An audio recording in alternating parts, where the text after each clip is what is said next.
Le gâtillier, c'est une plante qui a été très utilisée au Moyen Âge.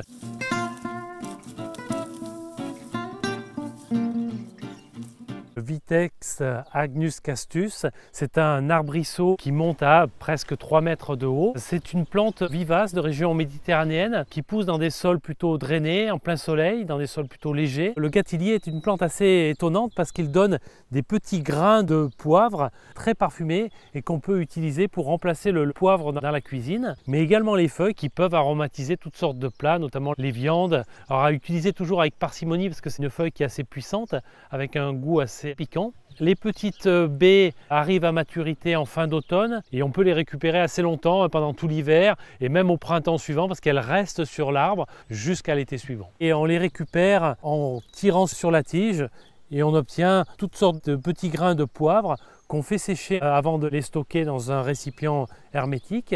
Et après, on peut les utiliser pendant plusieurs années. Ça se conserve très très bien. Les feuilles s'utilisent de préférence fraîches. Séchées, elles perdent beaucoup de leur arôme.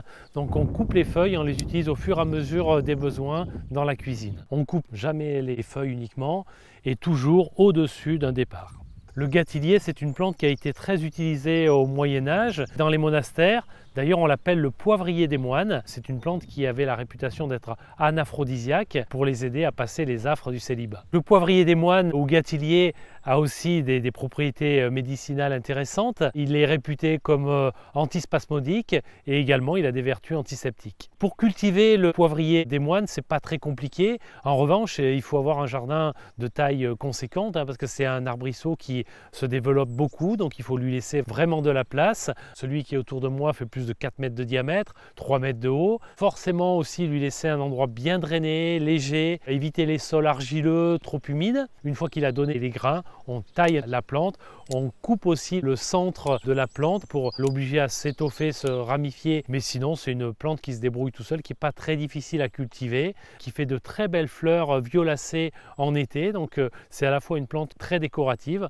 On peut consommer les fleurs de gâtillier, elles ont une petite saveur un petit peu épicée, à utiliser aussi avec parcimonie comme le feuillage. Avec le gel, tout a gelé. Cette année, il n'y aura pas de fleurs. Et là, on est sur les grains de l'année dernière. C'est une plante à feuillage caduc. Elle pousse au début du printemps et jusqu'à l'automne. Donc on peut récupérer du printemps jusqu'à l'automne les feuilles. Le gâtillier se taille plutôt en hiver. On voit aussi beaucoup mieux les tiges qui sont sèches et les rameaux qu'on peut supprimer.